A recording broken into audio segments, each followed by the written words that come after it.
Yun, what is up mga eyeball? At ayun, tapos na yung season 24. So ito pa rin, maglaro pa rin tayo para makain tayo ng points at makakuha tayo ng airdrop sa season 2. So yung ginagawa naman natin, para rin ma-unlock yung nakuha nating reward sa season 1. So baka ganun, kung may season 3 to, baka ganun uli yung gawin nila para hindi umalis yung mga player.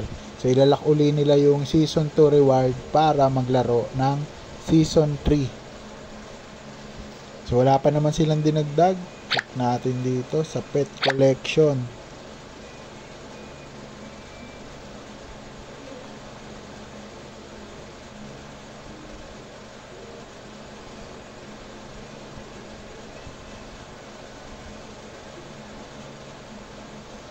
Ayan, wala pa naman silang bagong dinagdag dito.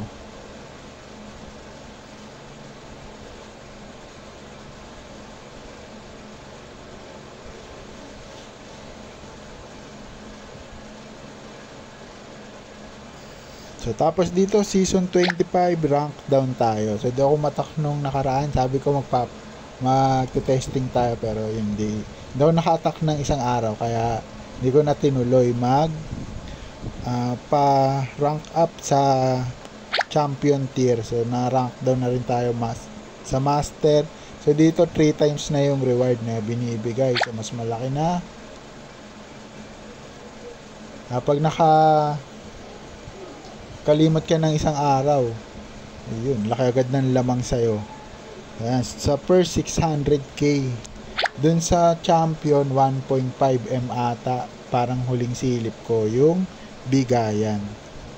Dito, try natin kung makapasok tayo sa rank 1, 2, or 3. Sa mga gusto maglaro pa rin ng Animix, yan, meron tayong link dyan sa video description.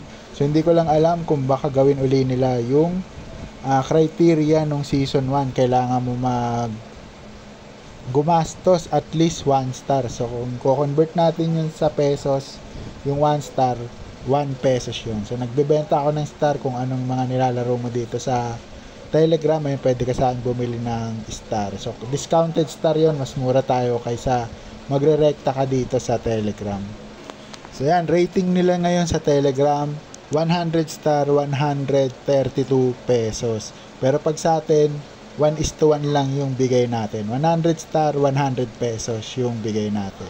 So kahit ilang star, yan, 1:1 yung bigay natin. So kung nag-order ka ng 500 star, so nakatipid ka ng 159 kasi 1:1 tayo.